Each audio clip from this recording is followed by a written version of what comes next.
آج ہم کسی بھی قسم کی موٹیویشن کے بارے میں بات نہیں کریں گے. آج ہم صرف اور صرف فیکٹ کے بارے میں بات کریں گے. حکومت پاکستان کو عوام سے کیا چاہیے؟ ٹیکسز بڑھا دیں، کوئی مسئلہ نہیں. عوام سے کیا چاہیے؟ مہنگائی بڑھا دیں، کوئی مسئلہ نہیں ہے. اور کیا چاہیے آپ کو؟ کوئی سڑک نہیں بن رہی ہے، نہ بنائے، کوئی مسئلہ نہیں ہے. لیکن ہم آپ سے چھوٹی سی ایک درخواست کرنا چاہتے ہیں، ایک اپیل کرنا چاہتے ہیں. ہمارے بچوں کو، ہماری بیٹیوں کو، ہماری گھر کی عورتوں کو صرف اور صرف آپ تحفظ دے دیں. ہمیں نہیں لگتا کہ کوئی ایسا دن ہوگا جس دن کوئی ریپ کے سامنے نہ آیا ہو.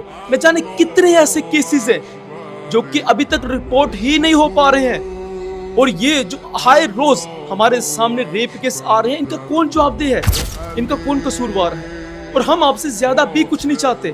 صرف اور صرف ایک شخص، جو شخص بھی یہ کام کرتا ہے، آپ کو کچھ زیادہ نہیں کرنا. صرف اسے اتنا عبرت کا نشان بنا دیں کہ آنے والی 100 نسلیں بھی اس کے بارے میں سوچیں تو ڈر جائیں. کوئی بھی انسان اگر کوئی اس طرح دوبارہ کام کرتا ہے تو اس کے ہاتھ کانپنے چاہیے، وہ ڈرنا چاہیے، اس کی آنکھوں میں خوف ہونا چاہیے. تو اگر میں نے یہ کام کر دیا تو حکومت میرے ساتھ کیا کر سکتی ہے؟ اس کی آنکھوں میں خوف ہونا چاہیے. صرف ایک انسان کو عبرت کا نشان بنا دیں.